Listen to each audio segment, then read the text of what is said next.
अस्सलाम वालेकुम, मैं हूं डॉक्टर ताहिरा और प्रोग्राम आप देख रहे हैं सेहत सबके लिए। संडे मॉर्निंग है और हम यहां पे मौजूद होते हैं आपके सारे क्वेश्चंस का आंसर करने के लिए, स्पेशली कार्डियोलॉजी या दिल के अमराज से जो रिलेटेड होते हैं। आपको पता होगा कि कार्डियोलॉजी जो है, हार्ट डिजीजेस जो है, वो सबसे लीडिंग कॉज है अमवात का, पूरे मुल्क में ही नहीं बल्कि पूरी दुनिया में। और हर 33 सेकेंड्स पे एक ना एक डेथ इसी वजह से हो जाती है। और इसकी वजह क्या है? इसलिए क्योंकि heart disease, coronary heart disease, specially heart या दिल के जो शराने होती है उसके अंदर जो आपकी चर्बी जम जाती है या उनकी वो तंग हो जाती है और ब्लड नहीं फ्लो कर पाता, उसकी वजह से सबसे ज्यादा अमवात होती है। हम क्या करते हैं, छुट्टी जा रहे हो हम कहते हैं गोली लेने की जरूरत नहीं है, ब्लड प्रेशर हो तो भी हम कहते हैं खूब सारा हम नमक खा लें, कोई बात नहीं आज छुट्टी है, खूब सारा नमक खा भी लिया तो क्या हो गया। स्मोकिंग हम वैसे कहते हैं एक ही चीज तो मैं अपनी खुशी के लिए करता हूँ, ये भी करता रहूँ। और डॉक्टर के पास तो मैं तभी जाऊंगा जब जोर का झटका लगेगा, या मैं फालिज से मुतासर हो जाऊंगा, या लंग कैंसर से, या हार्ट अटैक से।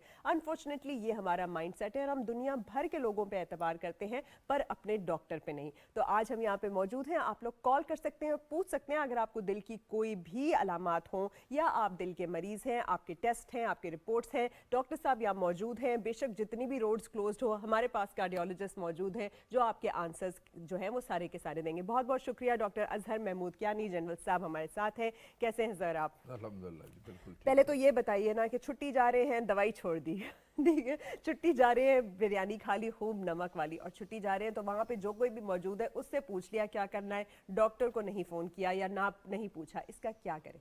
ना ये देखें, ये जब आप दवाई छोड़ देते हैं तो आपकी एक बीमारी है जो कि कंट्रोल में होती है उन दवाइयों की वजह से। अचानक आप दवाई छोड़ते हैं तो वो कंट्रोल ख़राब होता है।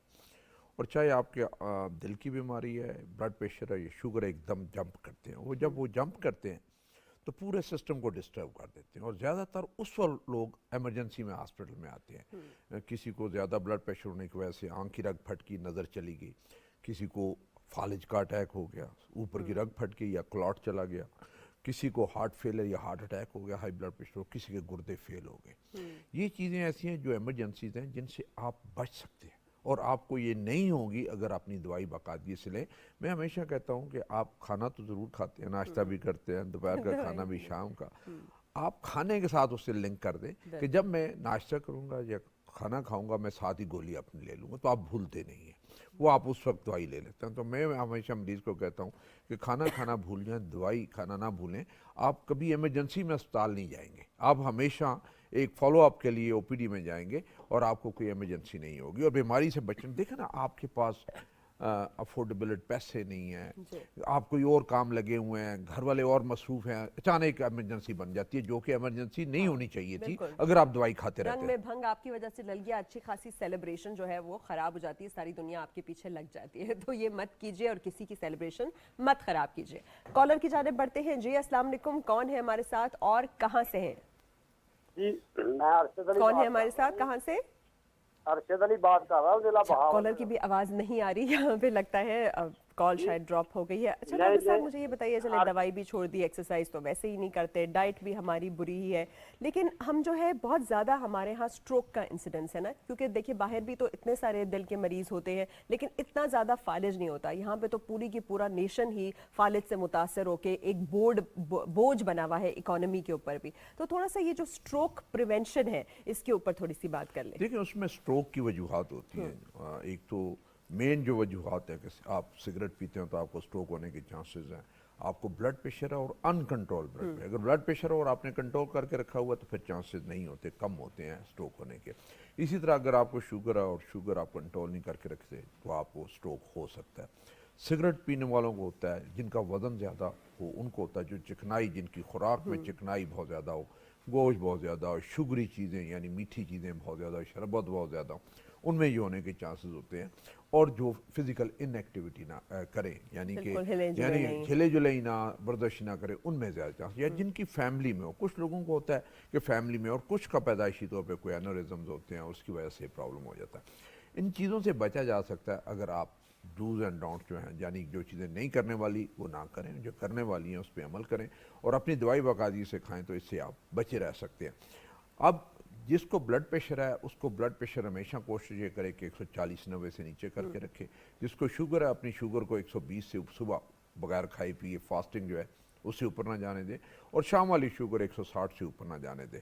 ये चीज़ें अगर आप ज़हन में रखेंगे तो इंशाल्लाह आपको मसला नहीं होगा। अपनी दवाइयाँ कंट्रोल करके रखें। जब आपकी शुगर कंट्रोल ख़राब हो और ब्लड प्रेशर का कंट्रोल ख़राब हो तो फ़ौरन अपने डॉक्टर के पास बचे। थोड़ी बहुत दवाई की एडजस्टमेंट से ये दोनों चीज़ें कंट्रोल हो जाती हैं। और इसमें बड़ा रोल आपका खुराक का जो परहेज़ है वो होता है कि अगर आप परहेज़ में, अभी देखना आपकी पूरे एक नॉर्मल बंदा जिसको ब्लड प्रेशर नहीं है, उसको पूरे दिन की जो ज़रूरत है नमक की, वो एक छोटी जो चुटकी चाय भर की चम्मच है वो उस जितनी इतनी है। है। और जब आपको ब्लड प्रेशर हो जाता है या हार्ट फेलर होता है तो ये हमेशा आधी से भी नीचे चला जाता है नमक जाके। इससे इतना कम आप इस्तेमाल करें पूरे दिन में तो आप हार्ट फेलियर और ब्लड प्रेशर के ऊपर जाने से, शूट होने से बच सकते हैं। अच्छा डॉक्टर साहब, ये भी बताइए लोगों को कि लोग समझते हैं शायद सिर्फ सालन में नमक डला हुआ हो तो वो गलत है, बल्कि ये जो हम प्रोसेस्ड फूड्स खाते हैं या पैकेज या पिकल्स या अचार वगैरह जिसके अंदर प्रिजर्वेटिव के तौर पे बहुत ज़्यादा नमक होता है, ये भी जितनी भी पैकेज वाली चीज़ें ये भी गलत है और हमें खालिस ग़िज़ा की तरफ आना चाहिए। एग्जैक्टली, आई थिंक जहाँ पे हम अचार ज़्यादा खाते हैं, चटनियाँ ज़्यादा Processed खाते चीज़ें। हैं, जहाँ पे सूप ज़्यादा पीते हैं बने हुए जो प्रोसेस जो होते हाँ। हैं, और हांडी में तो डलते ही डलता है। बिल्कुल। तो आपकी वो मिकदार तो इधर पूरी हो जाती है, उस दिन की रिक्वायरमेंट है। तो आपको एक्स्ट्रा टेबल साल्ट क्या, अब हम तो फ्रूट, मीठे फ्रूट के ऊपर भी भी नमक डाल के खाते खाते हैं। हैं। तो ये आदतें जो है वो छोड़नी पड़ेंगी अगर आप चाहते हैं कि जी कि आप सेहतमंद रहें और आपका ब्लड प्रेशर ख़राब ना हो। बिल्कुल। चलें जी, कॉलर की जानिब बढ़ते हैं। अस्सलाम वालेकुम, कौन है हमारे साथ और कहाँ से? मैं मोहम्मद इस्माइल मलल बोल रहा हूँ मुल्तान से। जी, क्या पूछेंगे आप इस्माइल साहब? यानी मैं डॉक्टर साहब के पास भी आया था, दिखाया था इन्होंने, फिर मुल्तान के किसी डॉक्टर के पास फॉरवर्ड किया था। अच्छा। और दवाई मैं सारी खा रहा हूँ, मुझे ब्लड प्रेशर भी है, शुगर भी है, बाईपास भी हुआ है डॉक्टर साहब। तो अब पाँव काले हो गए हैं और उस पर सूजन सी आ गई है। अच्छा। वो कहते हैं नारवैसिक की वजह से। डॉक्टर तारिक अब्बास साहब और दूसरे डॉक्टर साहब कहते हैं ये नारवैसिक की वजह से। अच्छा, बाईपास कब हुआ था आपका? ये 99 में। अच्छा, और अभी आप लास्ट कब गए हैं डॉक्टर के पास? अभी पिछले चंद महीनों में डॉक्टर अजहर साहब के पास है। डॉक्टर तारिक अब्बास साहब को कल परसों भी दिखाया है। अच्छा, तो अभी मेन मसला पाँव मेन सूज मसला पाँव जो है वो काले हो जाते हैं और पाँव जो है वो सूज जाते काले हैं। हैं, हो गए हैं। हो गए हैं, बिल्कुल। चलिए, बहुत शुक्रिया, थैंक यू। आप आंसर सुनिए जी। जी। देखेंगे ये नॉर्वेसिक जो है वो एमिलोडिपिन ऐसी दवाई है जो कि ब्लड प्रेशर बहुत अच्छा कंट्रोल करती है और साथ साथ दिल की जो अंजाइना वगैरह उसको भी कंट्रोल करती है। लेकिन इसका एक साइड इफेक्ट है जिसमें से पाँव सूज जाते हैं। अच्छा। और कई दफ़ा मुंह में भी काले भी सूजन हो हो जाते जाती है। और वो अगर सूज जाते हैं तो उसका कोई नेमल बदल दूसरी मेडिसिन आप ले सकते तो हैं। बेस्ट क्या है इसकी उसमें से replacement? बेसिकली तो जब ये हो तो आप कोई ना कोई, आई थिंक ARBs हैं, एस अच्छा, इनहिबिटर्स हैं, ठीक बीटा है। ब्लॉकर्स हैं, डायूरेटिक्स हैं, वो दे सकते हैं। अब इनके पाँव सूज जाते हैं तो फिर नार्वास बंद करनी, अगर इन्हें वो लगते हैं और वाकई ये जो कह रहे हैं कि काले हो गए, निशान पड़ गए, वो निशान पड़ जाते हैं, तो निशान का नुकसान तो कोई नहीं होता और उसका एंकल एडिमा कब नहीं होता, सिवाय ये कि जूते आपके तंग हो जाते हैं। तो आपने डॉक्टर आतिन तारिक अब्बास साहब से मशवरा करके और अपनी दवाई बदलवा दें, नार्वेस की जगह पे उसका नेमल बदल कोई आ जाए। अच्छा। तो इनका ये मसला हल, ये कोई बड़ा मसला नहीं है, अच्छा, ये ये हल जो हो जाएगा। पेरिफेरल आर्टीरियल डिजीज हो जाती है कि वो कहते हैं टांगों में बहुत क्रैम्प्स भी पड़ रहे हैं और बिल्कुल काले हो जाते हैं और नहीं जाती है और वो खतरनाक चीज हाँ, है। उसको कैसे फिर वो treat ऐसे करना है कि आपकी जब देखें खून की सप्लाई जब बंद होती है तो आपके पाँव जो है ठंडे होने शुरू हो जाते हैं और पाँव में दर्द होनी शुरू होती है। बड़ी शिद्दत की दर्द होती है, स्किमिक पेन जिसे हम कहते हैं। और उसमें नालियां बंद होने की वजह से उसमें से फिर ये डर होता है कि कहीं गैंग्रीन ना हो जाए और कहीं पाँव काटना ना पड़ जाए। उसको ठीक करने की जरूरत होती है। कई दफ़ा अगर वो ब्लॉकेज हो तो आजकल ब्लॉकेज जो है वो बैलून के साथ या स्टेंट के साथ खोली जा सकती है, या फिर अगर सर्जन वास्कुलर सर्जन को कहें तो कई दफ़ा वो बाईपास भी उसका होता है। लेकिन ये बड़ा ज़रूरी है। और कुछ जो ब्लॉकेजेस हैं वो दवाई से ही ठीक हो जाती है। उसकी वजह जो होती है ज़्यादातर स्मोकर्स में नालियाँ बंद होती हैं, शुगर वालों में नालियाँ बंद होती है, ब्लड प्रेशर वालों में नालियाँ बंद होती है। तो ये अगर आप परहेज करेंगे ये चीज़ें जो है ये काफ़ी हद तक ठीक हो सकती। इनका जो पाँव काला होता है वो दवाई की वजह से, जिसका नुकसान कोई नहीं। ठीक है, चलें, बहुत शुक्रिया। अगले कॉलर की जाने बढ़ते हैं जी। अस्सलाम वालेकुम, कौन है हमारे साथ और कहाँ से बोल रहे हैं? जी वालेकुम सलाम, मैं जिला बहावल नगर से अरशद अली बात कर रहा हूँ जी। क्या पूछेंगे आप अरशद साहब? जी, हमारी वाइफ है, उसका पाँव जो है ना वो शुगर की वजह से खराब हो गया था। जी। आगे वाला पंजा जो है ना इसे इसके नीचे से जख्म हुआ और ऊपर से जो आधा हिस्सा ना वो गल गया बिल्कुल जी। अभी जो है वो जख्म ठीक हो गया लेकिन उसके ऊपर जिल्द भी आ गई है। जी। ये जो 3 उंगलियां ना छोटे वाली जी, ये बिल्कुल सीधी भी नहीं होती और नीचे भी नहीं लगती, यानी पाँव नीचे नहीं लग रहा। जी। इससे मुमकिन है इसके पट्टों को मसला है या नालियां बांध रहे हैं, जो भी है, ये यानी कि इतना गल गया था कि इसका जो गोश्त वगैरह था वो ही खत्म हो गया था अंदर। ठीक है। अभी ये इसके ऊपर जिल्द आ गई है, बीच में से भर गया, लेकिन दर्द भी महसूस नहीं, कभी सोने से आ जाती है, इसलिए कि आड़ी के पाँव पर वो चल सकते हैं, लेकिन अच्छा, ऐसे अभी पाँव नीचे सबसे बड़ी बात ये कि इनकी शुगर कंट्रोल नहीं है। शुगर जो है हम रोज चेक करते हैं, कभी रोजाना, कभी दूसरे तीसरे दिन घर में चेक करते हैं। कभी शुगर 250 होती है, कभी 200 भी होती है, कभी 160 पे भी आ जाती है। इंसुलिन लगाते हैं हम, सुबह टाइम जो हम 30 लगाते हैं, शाम को 20 लगाते हैं। ठीक है। और कोई मसाइल है इनको, जैसे दिल में तकलीफ होना या सांस फूलना या इस तरह का कोई इशू है? ब्लड प्रेशर का भी मसला है? कभी जो है, कभी जो है ब्लड प्रेशर हाई हो जाता है, कभी कभी। दवाई ले रही है? दिल की कोई दवाई लेती है? ब्लड प्रेशर इसकी लेती है? दिल की नहीं, हमने कभी जब जरूरत पड़े तो फिर दवाई लेते हैं, नहीं तो ब्लड प्रेशर की हम। उम्र कितनी है इनकी? उम्र तकरीबन उनकी 45 साल है। 45? अच्छा। और वजन?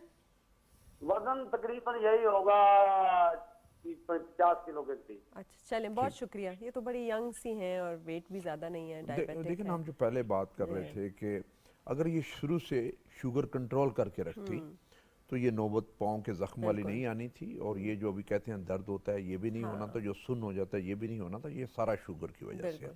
अब भी इनकी शुगर कंट्रोल नहीं है। इनकी शुगर जो है वो सुबह की 120 से ऊपर ना जाए और शाम वाली शुगर 160 से ऊपर ना जाए। ये इंसुलिन ले रही हैं, तो देखिए इंसुलिन तो आपके हाथ में है कंट्रोल, कि एक तो मीठा मुकम्मल तौर पे बंद कर दें। घर में कोई मीठी चीज़, बेकरी, मिठाई, कोला, ड्रिंक्स वगैरह, यहाँ ये चीज़, नान कुलचे, ये चीज़ें नहीं होनी चाहिए। सब्जी, सूखी रोटी, सब्जी, दाल, उस पर आप करना चाहिए और शुगर को कंट्रोल करके रखें। और अपनी यूनिट जो है इसके इंसुलिन की, अगर शाम की शुगर 200 से ऊपर है तो सुबह की 2 यूनिट बढ़ा दें। हाँ। अगर सुबह की 120 से ऊपर है तो शाम वाली 2 यूनिट बढ़ा दें। तो उस हिसाब से वो कंट्रोल करती रहती हैं। कई दफ़ा तो जब मरीज होता है, मैं हमेशा हम कहते हैं कि जो मरीज होता है वो अपना डॉक्टर खुद होता है।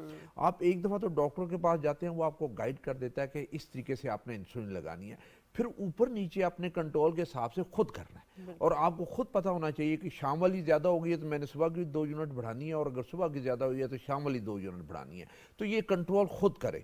अब ये चीज़ें ऐसी हैं जो बार बार आप डॉक्टर के पास नहीं जा सकते, तो आप खुद कंट्रोल करें, अपने इंसुलिन को मॉनिटर करें, और आपके पास ग्लूकोमीटर होना चाहिए। और हर शुगर वाले के पास वो जो शुगर चेक करने वाला आला है ग्लूकोमीटर, जो कि इतना महंगा नहीं है, सस्ता है, वो आप ले लें और उससे चेक करें तो आप अपनी शुगर कंट्रोल कर सकते हैं।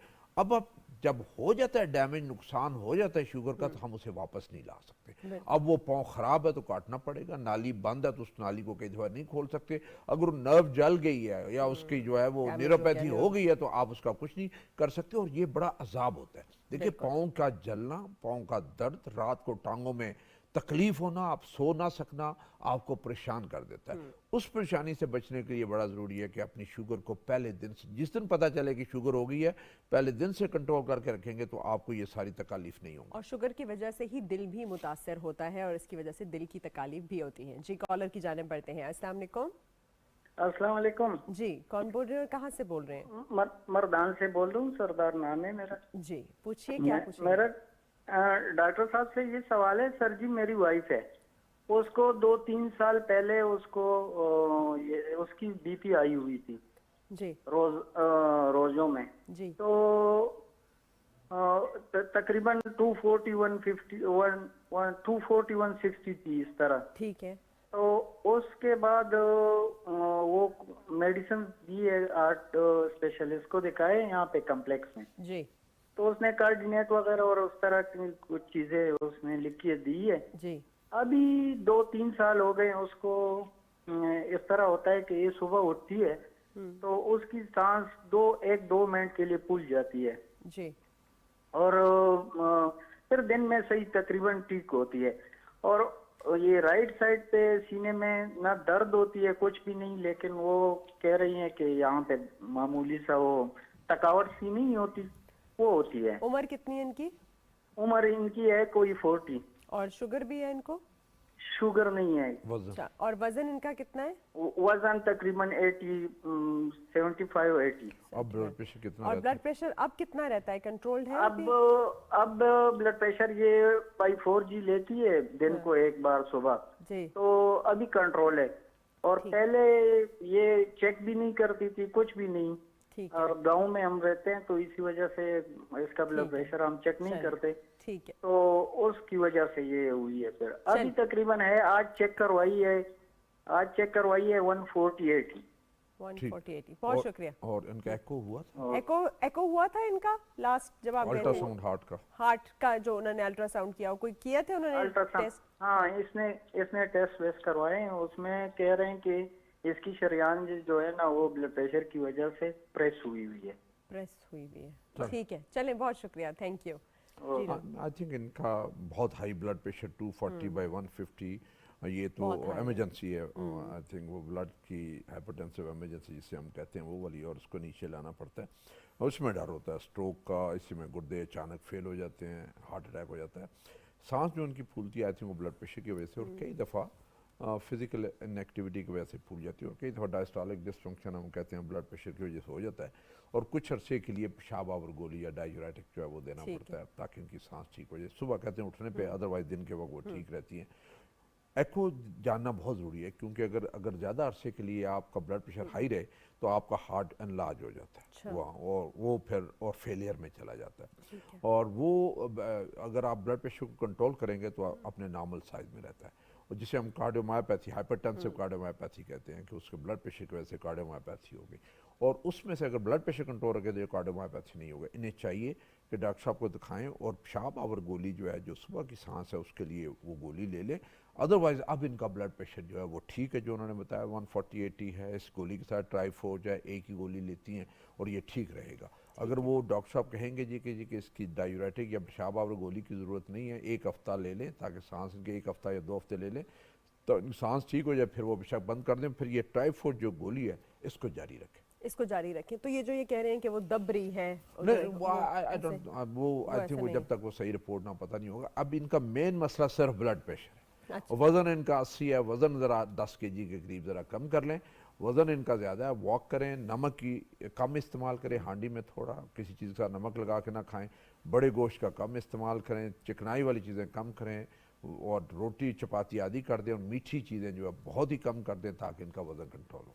अच्छा डॉक्टर साहब, वेस्ट में तो बहुत ज़्यादा लोग अवेयर होते हैं, उनके पास बीपी अपरेटस भी होता है, वो रेगुलरली चेक भी कर रहे होते हैं, लेकिन हमारे यहाँ ये बिल्कुल मौजूद नहीं होता। वहाँ पे तो फार्मेसीज़ में भी, ग्रोसरी स्टोर्स में भी लगा हुआ होता है, लोग बैठ के रीडिंग ले लेते हैं। तो आप क्या सजेस्ट करेंगे? जैसे आपने ग्लूकोमीटर का कहा डायबिटिक्स के लिए, तो हाइपरटेंसिव्स के लिए वो कौन सा, एक तो ब्लड प्रेशर की मशीन ले लें और कब कब उसको चेक किया करें, या किसी से चेक करा लें, ये क्या आइडियल वे है? देखिए, उसमें से नॉर्मली तो जो डिजिटल हैं वो होने चाहिए, लेकिन डिजिटल इतनी एरोनियस कई दफ़ा रीडिंग देते हैं कि कई दफ़ा बहुत कम वो रीडिंग देते हैं जो कि कम होता नहीं है, और कई दफ़ा बहुत हाई दे देते हैं और एक इमरजेंसी मच जाती है, मरीज़ परेशान हो जाता है, पूरा घर परेशान होता है, भागते हैं अस्पताल की तरफ।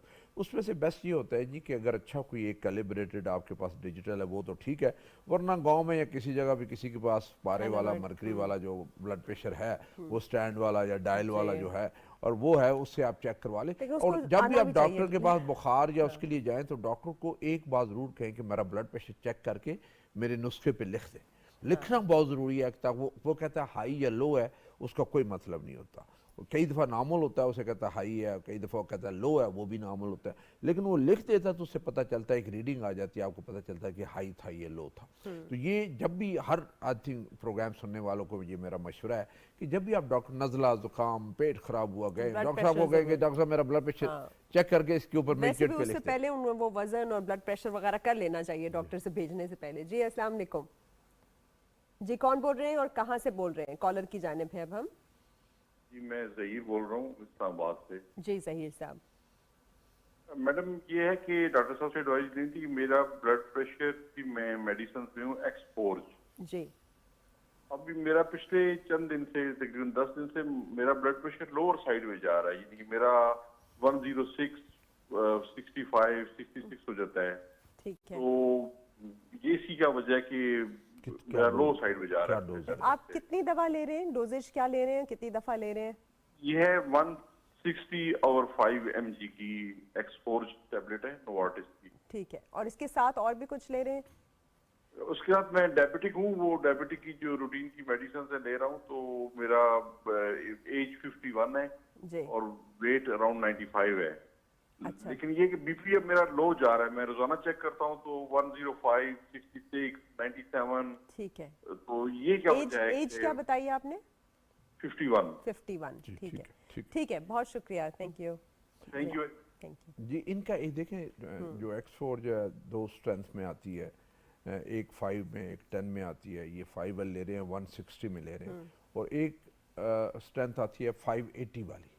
तो मेरा इनको ये मशवरा है कि ये 160 की बजाय 580 वाली कम इस्तेमाल वाली करें, या यही गोली जो है इसको आधी गोली करके इस्तेमाल ठीक है। करें, तो ये आई थिंक इनका ये मसला हल हो जाएगा। हमारा ये होता है कि जो ब्लड प्रेशर है आपका 110/70 से लेकर 140/90 के दरमियान में रहना चाहिए, वो ठीक है, वो नॉर्मल है। 140/90 से ऊपर नहीं जाना चाहिए और 110/70 से नीचे नहीं आना चाहिए। तो होपफुली आई थिंक इनका ये मसला इससे हल हो जाएगा। या तो यही गोली आधी करते हैं जो ले रहे हैं 5160, या फिर एक मिलती है 580 की, अच्छा, वो 580 वाली इस्तेमाल करें। अच्छा, इनको तो चले इन्होंने रिकॉर्ड किया और उनको पता है कि इनका बीपी लो है, लेकिन हमारे यहाँ बहुत सारे लोग जो है वो जब उनको हाइपोग्लाइसीमिया होता है, उनको शुगर लो होता है, तब वो ये इसको अज्यूम करते हैं कि उनका बीपी भी लो है और फिर वो उसके लिए जैसे नमक वाला पानी पीना शुरू कर देंगे। तो इस पे चले पहले कॉलर ले लेते हैं। जी अस्सलाम वालेकुम, कौन है हमारे साथ और कहाँ से बोल रहे हैं? अस्सलाम वालेकुम जी। जी वालेकुम वालेकुम। खालिस्तान है, मैं पेशावर से बोल रहा हूँ। सर मेरा सर्जरी जो है ना 2016 में हुआ है, और अभी जो है ना मैं कुछ थकावट सा महसूस कर रहा हूँ। मैं रूटीन में मेडिसिन खा रहा हूँ, ये एटोरवा 10 खा रहा हूँ, और ये लोप्रीन जो है ना वो खा रहा हूँ 75, और एक जो है ना ये ट्राइटीज जो है ना 4 मिलीग्राम रोजाना ये खा रहा हूँ। और बाकी मेरा न शुगर है न कोई बीपी का मसला है, शुक्र अल्हम्दुलिल्लाह मेरा गुजारा हो रहा है ठीक ठाक। मेरा उम्र जो है 53 है, और मैं रोजाना वॉक भी कर रहा हूँ और परहेज भी कर रहा हूँ और सब कुछ ठीक है। मैं गवर्नमेंट सर्वेंट हूँ, लेकिन सर अभी जो है ना मेरा थोड़ा सा ये मसला है कि ठीक है, थोड़ा सा जो है ना ये दर्द हो रहा है, महसूस कर रहा हूँ। आप डॉक्टर के पास गए थे कब? कंधों में जो है ना ये गर्दन के साथ ये पट्टे जो है ना, इसमें थोड़ा दर्द महसूस, थकावट महसूस कर रहा हूँ। सांस भी फूल रही है आपकी? नहीं सब ठीक हूँ मैं, बाकी मैं शुक्र चलने है। पे दर्द होता है? चलने पे दर्द होता है? चलने पे नहीं, लेटने पे जब मैं सो जाता हूँ, जब वो ये मेरे पट्टे जो है ना ये दर्द। ठीक। चलें, बहुत शुक्रिया, थैंक यू। इनकी आवाज़ थोड़ी ब्रेक होने लगी, मोस्ट जी, लाइकली आई थिंक इनका बड़ा अच्छा सवाल है। इनका कोई 8 साल पहले इनका बाईपास हुआ और 45 साल की उम्र पे हुआ, अभी 53 हैं ये, और अब जो है इन्हें दर्द होना शुरू हुआ। और जो दवाइयाँ उन्होंने बताई हैं वो दवाइयाँ तो वैसे ठीक हैं, लेकिन अगर इनको चलने में सीने में दर्द होता है और रेस्ट से ठीक हो जाता है तो फिर वो एंजाइना है। कंधों में दर्द है, वो हो सकता है पट्ठों का दर्द हो, लेकिन जब इनको अभी 8 साल हो गए हैं बाईपास का, तो मेरा इनको मशवरा है कि अपने डॉक्टर साहब के पास जाएं, कार्डियोलॉजिस्ट के पास, अपने ब्लड के सारे टेस्ट करवा लें, जिसमें सीपी है, कोलेस्ट्रॉल का टेस्ट है, शुगर का टेस्ट है, गुर्दों का टेस्ट है, एको टेस्ट, अल्ट्रासाउंड हार्ट का वो करवाएं, और एक टेस्ट जो स्ट्रेस टेस्ट, जो एक्सरसाइज वाला टेस्ट है, ईटीटी जिसे हम कहते हैं, वो ज़रूर करवाएं। वो हमें बताती है कि अगर ईटीटी ख़राब है तो क्या कोई बाईपास तो नहीं बंद हुआ, या बाईपास अगर खुले हैं तो नई जगह पे कहीं नालियों में बीमारी तो नहीं आ गई। तो जो जिनका बाईपास हुआ मेरा उनको ये मशवरा है कि साल में एक दफ़ा अपनी ईटीटी ज़रूर करवाया करें। वो आपको ज़रा थोड़ा सा आइडिया दे देती है कि आपके बाईपास सही चल रहे हैं कि नहीं चल रहे, चलने से आपकी ईसीजी ख़राब तो नहीं होती, और फिर उसी हिसाब से आगे आपका नुस्खा भी लिखा जाता है। अगर उसमें कोई चेंजेस आए तो दवाइयों का रद्द बदल, फॉलो अप जो है वो बहुत ज़्यादा ज़रूरी है। जी अगले कॉलर की जानिब, कौन है हमारे साथ और कहाँ से बोल रहे हैं? जी अस्सलाम वालेकुम। वालेकुम सलाम। इलियास बोल रहा हूँ, रावलाकोट आज़ाद किश्ती। जी इलियास साहब, क्या पूछेंगे आप? जी मैं से पूछूंगा कि मेरा बाईपास हुआ था 2.5 साल पहले जी, तो मेरे 2 वाल्व चेंज हुए हैं, मेटालिक हैं। क्या है? मेटालिक है? अच्छा हाँ, ठीक ठीक है, ठीक है, ये मेटालिक वाल्व है मेरे 2। ठीक है। तो मेरा असर वारी करता है, कभी बस ज्यादा हो जाता है, कभी कम हो जाता है। तो हालांकि मैं दवाई रेगुलर लेता हूँ, दवाई में मैं कोताही नहीं करता बिल्कुल जी। तो अभी जो मैंने परसों करवाया था तो वो 4.2 है। ठीक है। ठीक है। तो इससे पहले भी 5 पॉइंट कुछ था, और पिछले दिनों में मेरा एक मसला भी हो गया था INR को, जैसे मेरी एक आंख में खून आ गया था, वो तो अब तो वो ठीक हो गई है। ठीक है। तो हमारे जो है कार्डियोलॉजिस्ट बावलाकोट में, जी। तो उनसे मैंने मशवरा किया था, तो वो मुझे कह रहे थे कि आप वो रिवोरॉक्सीमोन क्यों नहीं यूज करते। तो ये सर से मैंने मशवरा करना है कि क्या मैं वो दवाई ले सकता हूँ। ठीक है ना उनके वार्फिन किस डोज में ले रहे हैं? क्या डोज है आपकी वार्फरिन की? सर वार्फिन में एक दिन पूरी गोली और एक दिन आधी, और जब INR ज्यादा आता तो फिर मैं वो आधी ही लेता हूँ, फिर पूरी नहीं लेता। अच्छा जी। और अभी कितने दिन आप आधी लेते हैं और कितने दिन पूरी हफ्ते में लेते हैं? सर हफ्ते में 3 दिन ना, पूरी तो जब 4 से ज्यादा हो जाता तो फिर पूरा हफ्ता आधी गोली लेता हूँ। हाँ नहीं, आप ऐसे करें कि एक दिन पूरी लें, एक दिन आधी लें। आपका जो है INR वो 2.5 से कभी नीचे ना आए और 3.5 से ऊपर ना जाए, ये आपकी रेंज होनी चाहिए। और उसी हिसाब से आपने खुद करना है। देखें, अगर एक दिन पूरी एक दिन आधी लें, इस तरीके से पहले आपने किया था और आपका INR ज्यादा हुआ था? जी जी सर, ज्यादा हो गया था। हाँ, तो फिर उसमें ऐसे करें कि 5 दिन आधी कर दें और 2 दिन हफ्ते में पूरी कर दें, यानी 3 दिन के वक्फे के बाद जो है वो पूरी कर दें और 2 दिन पूरी रखें और 5 दिन आधी रखें। तो ये सर मैंने लेनी ये वार्फिन ही लेनी है, दवाई तब्दील नहीं हो सकती। अच्छा, वो कह रहे हैं कि इसकी ना रिप्लेसमेंट वो रिप्लेसमेंट नहीं है, किसी सूरत में वो रिप्लेसमेंट नहीं है। इसकी जो सही दवाई है यही वार्फिन है, वरना आपके मेटालिक वाल्व बंद हो जाएंगे और उनके ऊपर खून जम जाएगा और ये दोनों स्टक हो जाएंगे और एक इमरजेंसी बन जाएगी। वो इसका नेमल बदल नहीं है, किसी सूरत में भी वो नेमल बदल नहीं है। चलिए, बहुत बहुत शुक्रिया। बड़ा ही अच्छा और रेलेवेंट ये सवाल था, बहुत सारे लोगों को शायद पता भी नहीं है इसके बारे में। ये इमरजेंसी बन जाती है, अच्छा। स्टॉक वाल्व हो जाते हैं और सडन डेथ हो जाती है, कार्डियक अरेस्ट हो जाता है। अच्छा, ये क्या फर्क क्या होता है मेटालिक वाल्व और दूसरे वाल्व में, और हमें कैसे देखिए, पता चले मेटालिक कि वाल्व जो होता है ना, वो तो उसकी लाइफ लंबी होती है। अच्छा। एक टिश्यू वाल्व होता है। ठीक है। टिश्यू वाल्व जो डिजनरेट होता है, वो कई दफ़ा अच्छा। कुछ लोगों का 5 से 7 साल के बाद खराब हो जाता है, नया वाल्व डालना पड़ता है। जो मेटालिक वाल्व है वो लाइफ लॉन्ग होता है। अच्छा। वो लेकिन उसके साथ फिर वार्फिन आपने बाकायदगी से लेनी है, और आपका जो INR की रेंज है, खून पतला करने वाली रेंज होती है, वो 2.5 से 3.5 के दरमियान में रहनी चाहिए। ना ज़्यादा हो ना कम हो। ज़्यादा होगी तो ब्लीडिंग शुरू हो जाएगी, कम होगी तो खून जमना शुरू हो जाएगा, एक नई इमरजेंसी बन जाएगी।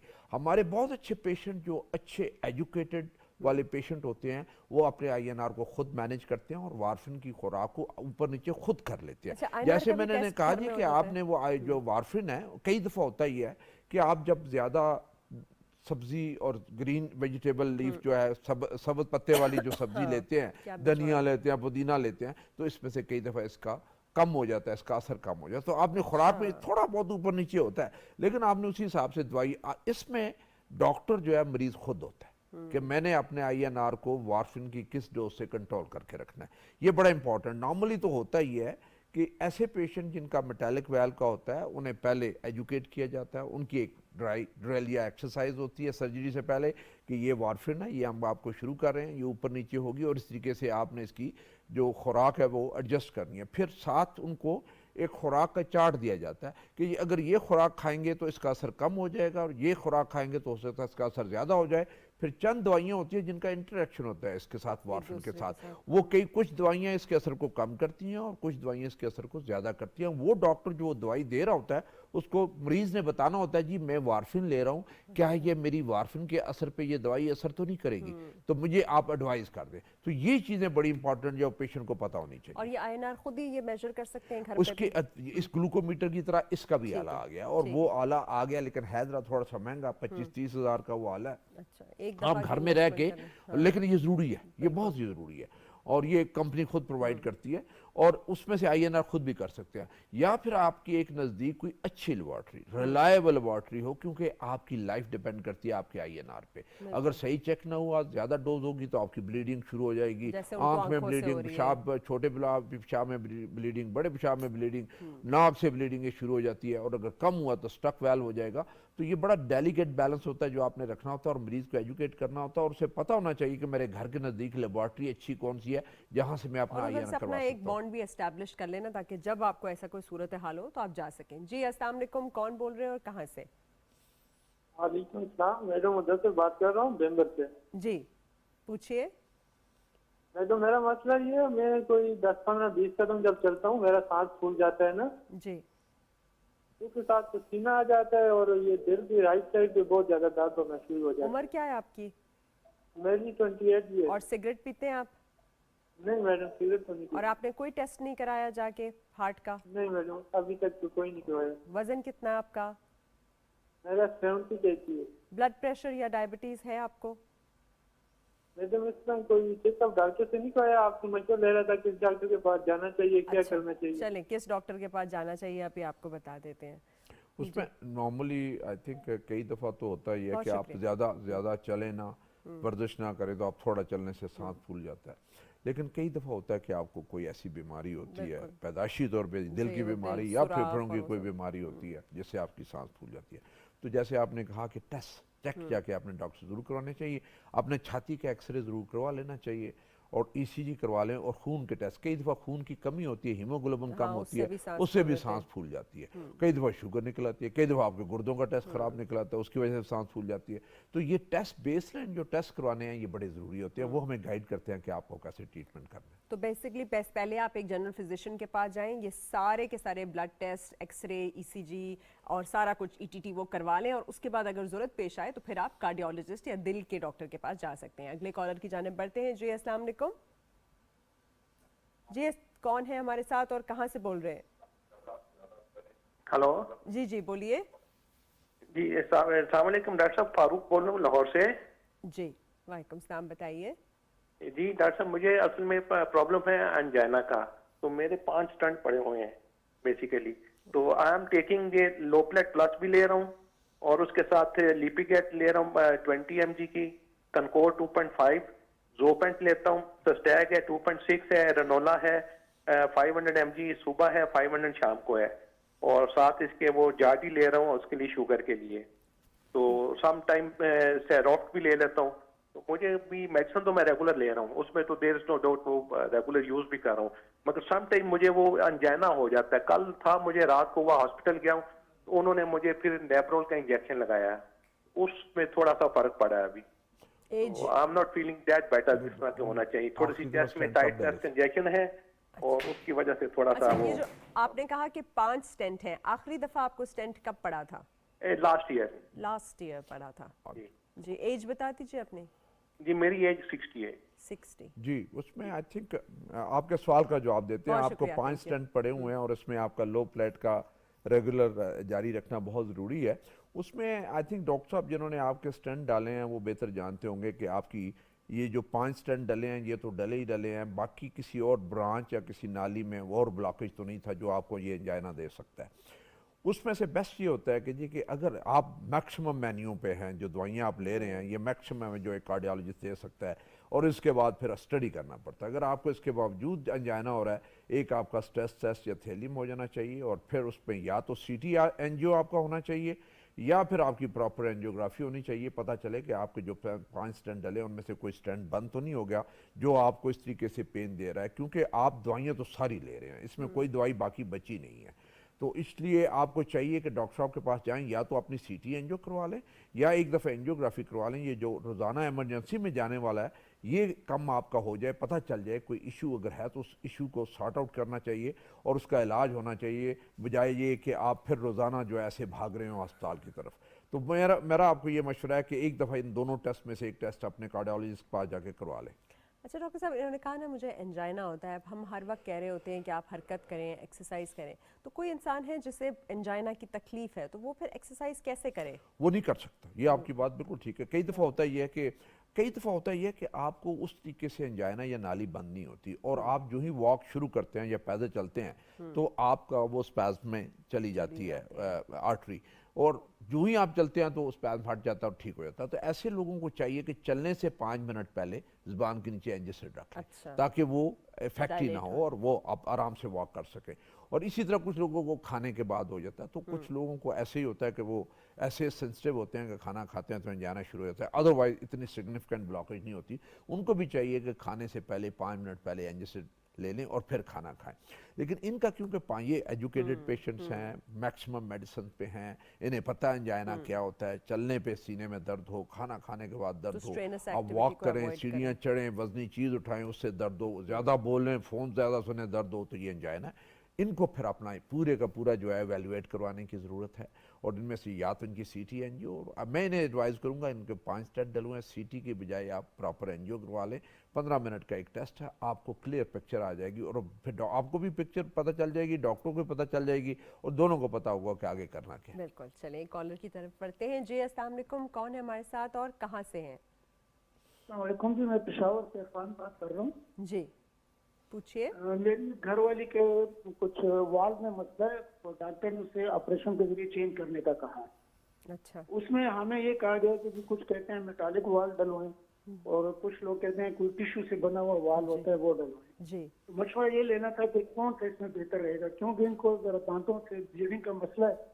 अच्छा। तो जो सर्जन है वो कह रहे हैं पहले आप अपने दांतों का इलाज करवाएं, उसके बाद हम ये वाल चेंज करें। अच्छा, और एज बता दें, उम्र, अपनी उम्र बता दें उनकी। उनकी 56 ईयर है।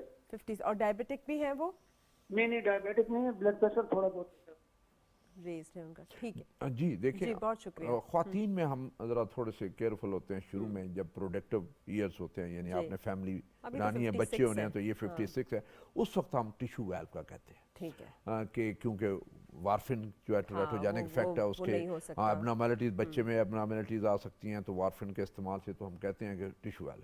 इस एज पे चॉइस आपके पास है, जैसे मैंने पहले प्रोग्राम के शुरू में कहा, एक लोहे का वाल्व है, मेटालिक है, वो सारी उम्र चलता है और उसके, लेकिन उसके ऊपर क्लॉट भी ज्यादा बनते हैं, फिर उसके ऊपर सारी उम्र आपने वारफिन भी खानी है। और टिश्यू वाल्व जो है वो 3 महीने तक खाते हैं, उसके बाद आप बंद कर देते हैं, फिर आपको ज्यादा ब्लड थिनर की जरूरत नहीं रहती, आप एस्प्रिन पे चलते रहते हैं।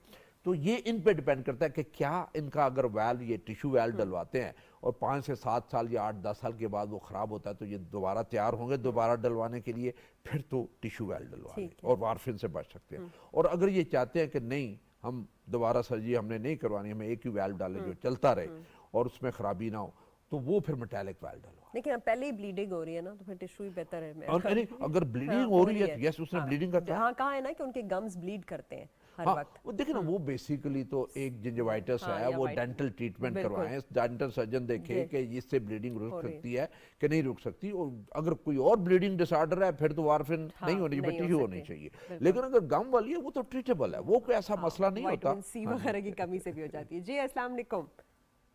वालेकुम जी, अब्दुल लतीफ बोल रहा हूँ इस्लामाबाद से। जी अब्दुल हफीज साहब, क्या पूछेंगे आप? अब्दुल लतीफ साहब जी, सॉरी। जी जी जी जी। अब मुझे पिछले 2 साल पहले मेरे थोड़ी हार्ट की प्रॉब्लम हुई थी, तो पिछले अप्रैल में मुझे ना एक पेसमेकर डाला गया था, छोटा। ठीक है। सिंगल था जिसको कहते हैं जी। उसके बाद फिर मुझे ना वीकनेस हो गई काफी, तो यहाँ डॉक्टर ब्रिगेडियर शबीर साहब हैं, उनको दिखाया था, तो उन्होंने कहा था कि इसको चेंज कराएं, डबल करवाएं। तो फिर मैंने PIC लाहौर से ना, वो डॉक्टर हाफिज मनान साहब हैं, उनके जरिए उन्होंने फिर मेरा चेंज किया है। वो अब मुझे डबल फेस में वो जो ना पेस में वो डाला था अक्टूबर में। उसके बाद ये है कि मैंने फिर डॉक्टर साहब ब्रिगेडियर साहब को दिखाया था, लेकिन अब ये है कि मुझे जो जख्म है ना ऊपर, रात को ऐसे पेन होती है जैसे कि सुइयां चुभती हैं। जी हाँ, ये 2-3 टेबलेट है, एक लोपरीन खाता हूँ, एक लेपिजोल खाता हूँ, एक और है वो 3 टेबलेट खाता हूँ एक टाइम रात को। इसके लिए मुझे कोई बताया जाए कि क्या किया जाए। ये लगा कब था आपको सेकंड पेसमेकर? जी 23 में अक्टूबर में जी। अभी अक्टूबर में लगा था। और आपकी एज क्या है? जी मेरी एज 64 है। 64। और डायबिटिक हाइपरटेंसिव है?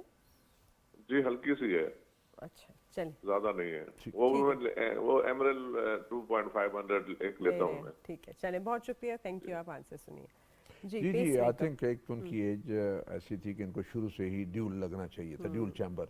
और डबल वाला जो कहते हैं वो सिंगल चैम्बर हम नॉर्मली बहुत जो एल्डरली 80+ 90 उसको डालते हैं।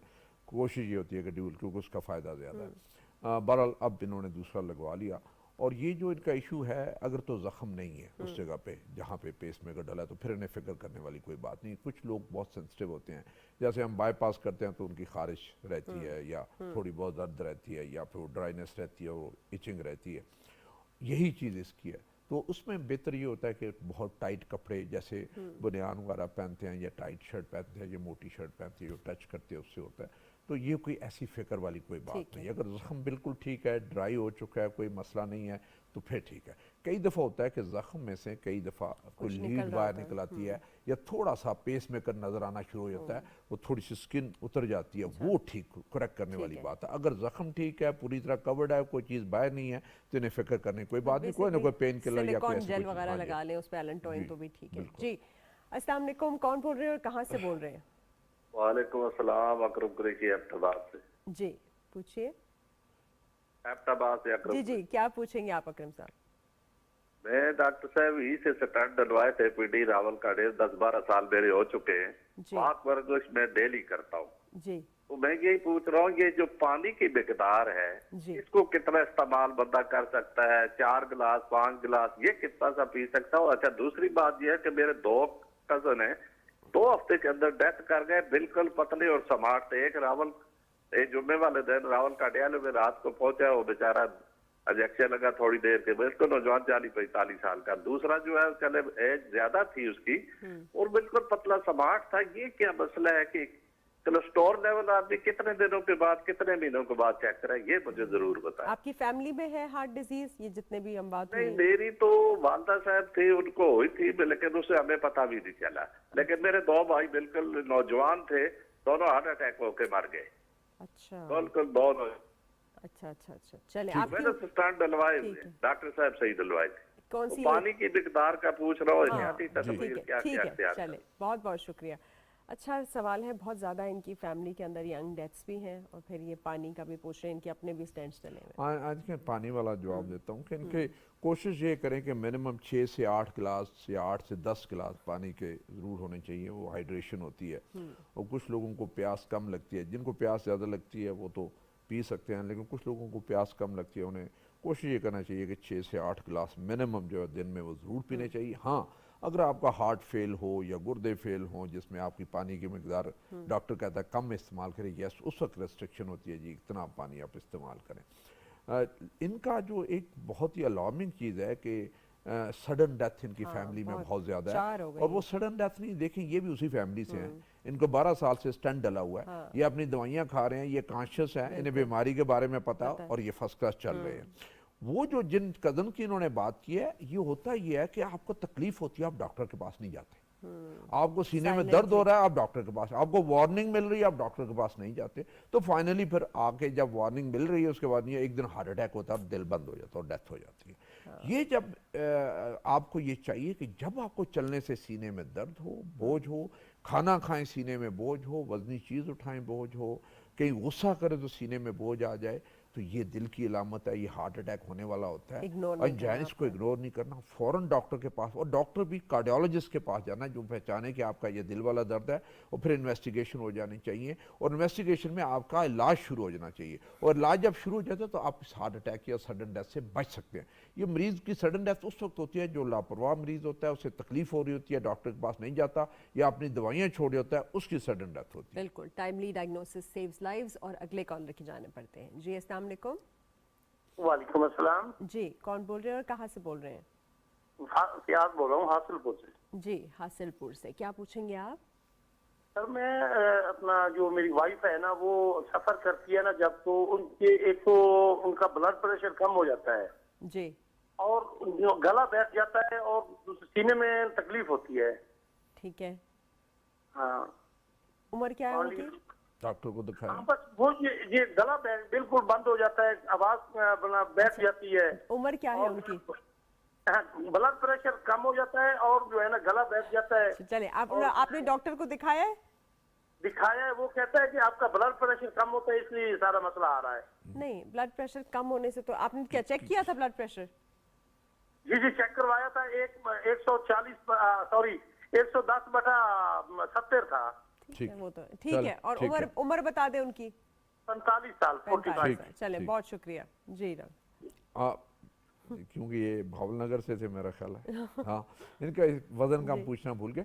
ये जो सिम्टम्स बता रहे हैं ये एंजाइना के सिम्टम बता रहे हैं। ये आपकी वाइफ को लगता है कि शायद दिल की तकलीफ है और उन्हें चाहिए कि एक दफ़ा कार्डियोलॉजिस्ट को जो है दिल वाले स्पेशलिस्ट को ज़रूर दिखाएं, इनके टेस्ट करवाएं और इनकी जो इलाज करवाएं। हो सकता है कि ये जो गला बैठ जाता है, चलने से सीने में दर्द हो जाता है।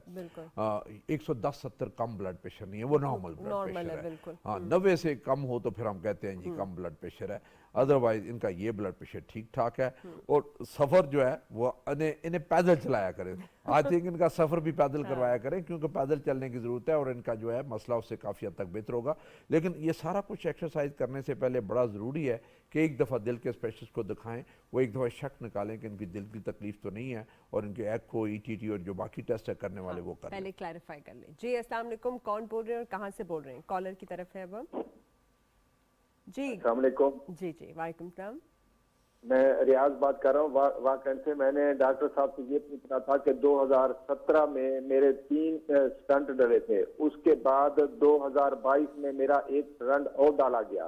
जब 2022 में डाला गया तो उस वक्त मुझे डॉक्टर साहब ने कहा है कि आपके जो 3 स्टंट पहले डाले गए हैं उनमें से एक स्टंट जो है ना 50% काम कर रहा है। तो मैं डॉक्टर साहब से ये पूछना चाहूंगा कि इसका 50% का क्या बनेगा, मैं क्या करूं इसको? ठीक है। अच्छा ठीक वो तो कहते हैं कि जब ये खराब होगा तो उसके बाद आप डलवाएं। मुझे तो कोई पता नहीं चलेगा, जब स्टंट बंद हो जाएगा तो मैं तो अगले जान पहुंच जाऊंगा। नहीं, वेरी कॉन्शियस हैं आप, दवाइयाँ अपने टाइम पे ले रहे हैं और जाके मुआयना भी कराते हैं? मैं मैडम मुआयना भी कराता हूँ, दवाइयाँ ले रहा हूँ, लेकिन मुआयने से तो मुझे मुआयने नहीं कराया। उसके बाद जो तो ये 50% वाली मेरी कंफ्यूजन है कि मुझे कैसे पता चलेगा कि ये 50% अब फुल हो गया। चले, बहुत पूरा हो गया। बहुत शुक्रिया। जी डॉक्टर साहब, 50% वाली कंफ्यूजन, एंजाइटी। हाँ, नहीं वो एंजाइटी होती है उसमें से। देखें 50% जब बंद होता है तो नॉर्मली जब स्टेंट बंद होता है, जिसे हम ISR इंटरस्टेंट जो है इंस्टेंट रीस्टिनोसिस कहते हैं, वो जब बंद होता है तो हम उसे बैलून से खोल देते हैं। ठीक है। लेकिन बैलून से उसको खोलते हैं जब 70% से ज़्यादा बंद हो। ठीक है। जब 70% से कम बंद हो तो कहते हैं कि इसे छेड़ना नहीं चाहिए, दवाइयों से ही करना चाहिए।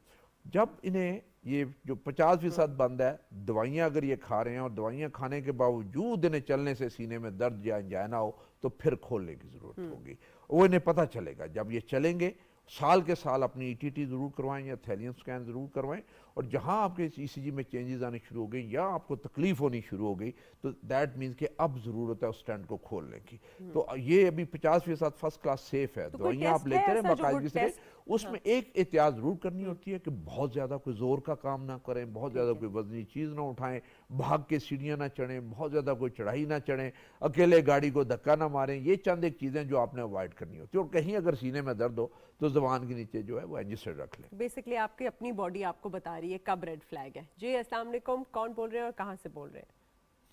जी मैं इंतजार खान वाली बात कर रहा हूँ साहिवाल से। डॉक्टर से बात करनी थी मुझे। जी वो सुन रहे हैं, बताइए। डॉक्टर साहब अस्सलाम वालेकुम। सर जी वालेकुम सलाम। जी सवाल करें। मैं आपका प्रोग्राम हर हफ्ते को देखता हूँ, आपका प्रोग्राम बहुत अच्छा मुझे लगता है। सर मेरा ना ब्लड प्रेशर का मसला आ रहा है। ब्लड प्रेशर तकरीबन 1 महीना हो गया है, कई बार चेक करा चुका हूँ। 100/56 पे आ रहा है, ब्लड पूरा नहीं हो रहा। सर की रहनुमाई फरमा दें। नंबर फिर बोलेंगे सर, आपने क्या बोला? कितना ब्लड प्रेशर रहता है? सर मेरा ब्लड प्रेशर 98/56 आ रहा है। 98/56 आला खराब लगता है मुझे आपका। ये तो ठीक है आपका ब्लड प्रेशर। अरे जो पूरा मिकदार ब्लड प्रेशर होता है वो नहीं आ रहा। मैंने वीनोफार की बोतल भी लगवाई है, फिर भी पूरा नहीं हो रहा। अच्छा, ये कह रहे हैं इनको खून की कमी है, वीनोफर भी लगाई, आयरन की भी कमी है, उसकी वजह से सांस फूलती है और इसलिए ब्लड प्रेशर इनका इतना लो है कि इनको खून की कमी है बेसिकली। बहुत शुक्रिया। सुनिए आप आंसर। खून की कमी की एक तो सबसे पहले वजह देखनी होती है, क्या वजह है कि पेट में जो है वो गड़बड़ तो नहीं है, वहाँ से खून तो नहीं लूज हो रहा, कहीं ना कहीं ब्लीडिंग मैदे का नीचे कोई चीज़ तो नहीं, कीड़े पेट में तो नहीं है। ये चीज़ें देखनी होती है। फिर खून की कमी पूरी करनी होती है। आपके इनका खून जो है हर सूरत में 10 से ऊपर होना चाहिए और 12, 13, 14 हो तो और ज़्यादा बेहतर है। तो उसमें से जब भी ये फिर चलेंगे जल्दी थक जाया करेंगे, सांस फूल जाया करेगी, जिस्म में कमज़ोरी महसूस होगी। तो खून की कमी को पूरे करें। जो इन्होंने ब्लड प्रेशर बताया वो तो नॉर्मल है, वो तो फिक्र वाली बात नहीं है। खून को पूरा जरूर करके रखें। कई दफ़ा बवासीर की शिकायत होती है, उससे खून बहुत ज़्यादा ज़ाया होता है, आंतों का मसला होता है, मैदे में ज़ख्म होता है, उससे खून ज़ाया होता है।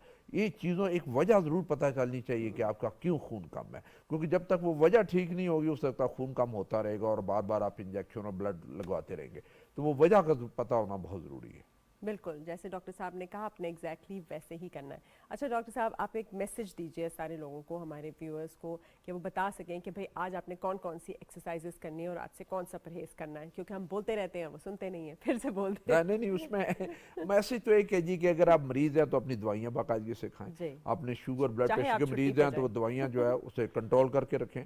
और कंट्रोल का मतलब यही है कि आप जो डॉक्टर साहब ने जो बताया उस हिसाब से दवाई की एडजस्टमेंट ऊपर नीचे करें। 140/90 से नीचे ब्लड प्रेशर हो और शुगर सुबह की 120 से ऊपर ना हो, शाम वाली 160 से ऊपर ना हो। रोज़ाना आधा घंटा वॉक पैदल चलें। खुराक को सादा रखें हमेशा, जिसमें सब्ज़ी और दाल का ज़्यादा इस्तेमाल हो, चिकनाई का बहुत कम, तली चीज़ें कम होनी चाहिए। दूध आप पी सकते हैं बगैर मलाई के रोज़ाना। कोई खुराक आपको ममनू नहीं होती, लेकिन कभी कभार खाने में कोई हर्ज नहीं होता। आप हर तरह की खुराक ले सकते हैं, लेकिन कभी कभार जो चिकनावे लिए हम मना करते हैं वो इसलिए मना करते हैं कि बार बार आप खाएंगे तो आप में चिकनाई की मिकदार बढ़ेगी, खून गाढ़ा होगा और नालियाँ बंद होंगी और आपको हार्ट अटैक होगा। और नींद 6 से 8 घंटे पूरी करनी है। सिगरेट पीते हैं तो सिगरेट बंद कर दें। वाहिद वजह है जिसमें दुनिया में बहुत ज़्यादा अमवात होती हैं, चाहे वो दिल की तकलीफ हो, लंग्स का हो, कैंसर का हो, ये सारी की सारी चीज़ें सिगरेट की वजह से होती हैं। जब होती हैं फिर पता चलता है। और वज़न को ना बढ़ने दें। वज़न बहुत ज़रूरी है कि वज़न आपका 70-80 जो मर्द हजरात है उनके से है कि 70-80 से ऊपर ना, ख्वातीन का जो है वो 60-70 से ऊपर नहीं जाना चाहिए। और जो वॉक है वो ख्वातीन के लिए भी बहुत ज़रूरी है, मर्दों के लिए बहुत ज़रूरी है। बहुत शुक्रिया जनरल साहब, हमारे साथ मौजूद थे। आपने सुना आगे आशूरा भी आ रहा है, तो ये भी सही करना चाहते हैं तो प्लीज़ अपनी दवाइयाँ मत छोड़िए ताकि किसी की भी इबादत जो है वो ख़राब ना हो। बहुत बहुत शुक्रिया, इंशाल्लाह फिर मुलाकात होगी। अल्लाह हाफ़िज़।